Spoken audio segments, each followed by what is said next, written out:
खबर तक पर आप सभी का स्वागत है। झुंझुनू जिले के मंडरेला थाना इलाके के बजावा गांव में बुजुर्ग दंपत्ति के ब्लाइंड मर्डर के मामले में पुलिस को बड़ी सफलता हाथ लगी है। मामले में पुलिस द्वारा मुख्य आरोपी सहित 2 जनों को गिरफ्तार किया गया है। झुंझुनू एसपी राजसी राज वर्मा ने मामले का खुलासा करते हुए बताया कि वारदात को अंजाम मृतक के रिश्तेदार और उसके एक साथी द्वारा दिया गया था। मामले में मुख्य आरोपी नवीन कुमार और अर्पित महेश को पुलिस ने गुड़गांव से दस्तयाब करने के बाद गिरफ्तार किया है। मामले को लेकर झुंझुनू एसपी ने पूरा खुलासा किया है, आप भी सुनिए। मेरे पास ये सूचना आई कि मंडरेला थाना क्षेत्र में बजावा गांव में एक बुजुर्ग दंपत्ति की काफी निर्मम तरीके से किसी धारदार हथियार से हत्या कर दी गई है। जिस तरीके की घटना थी और जिस तरीके से हत्या कारित किया गया था, उसकी गंभीरता को देखते हुए पूरे जिले लेवल की एक हमने स्पेशल टीम का गठन किया, जिसमें करीब 35 लोग थे। ये 35 लोगों को अलग अलग टीमों में डिवाइड किया, सबका अपना अपना काम दिया गया और पिछले 5 दिनों से ये अथक प्रयास कर रहे थे। करीब 200 से ज़्यादा लोगों से पूछताछ की इन्होंने, 160 से ज़्यादा CCTV फुटेज खंगाले गए।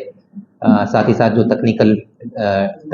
तकनीकी जो विश्लेषण करते हैं, चाहे वो CDR हो, BTS हो, टावर डंप एनालिसिस हो, वो सारा चीज़ कर रहे थे।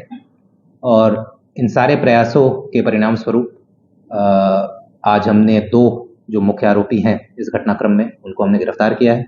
इनके नाम नवीन और अर्पित हैं। ये आरोपी के परिवार के ही सदस्य हैं और जो अभी प्रारंभिक पूछताछ में जो चीज़ सामने आई है उसमें 2 मुख्य कारण आए हैं। जो इस मर्डर का मोटिव अगर हम समझने का प्रयास करें, पहला मुख्य कारण है कि जो मृतक है उसके पिताजी और बाकी उनके 10 भाई थे।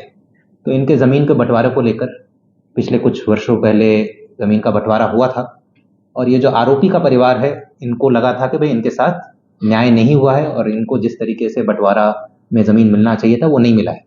तो वो एक इनके मन में पहले से बात थी कि भाई हमारे साथ न्याय नहीं हुआ है। और खासकर इस मृतक ने जब वो ज़मीन का विभाजन हो रहा था, प्रॉपर्टी का विभाजन हो रहा था, तो आरोपी पक्ष को सपोर्ट नहीं किया था, दूसरे पक्ष को सपोर्ट किया था।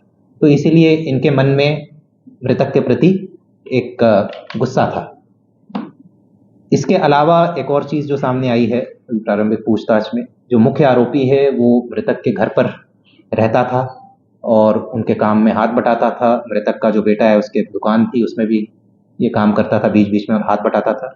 मगर जब वो रहता था तो मृतक और उसके बेटे और उनके परिवार के द्वारा इसके प्रति व्यवहार सही नहीं था।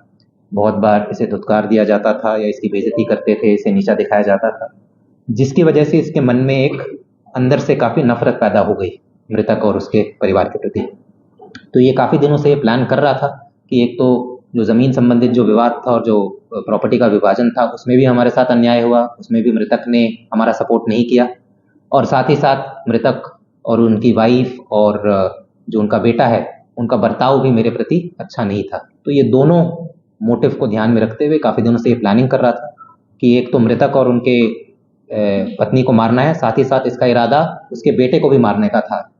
और उस दिन भी इसने कुछ देर इंतज़ार किया था कि बेटा अगर घर से निकलेगा तो उस पर भी इसका वार करने का प्लान था।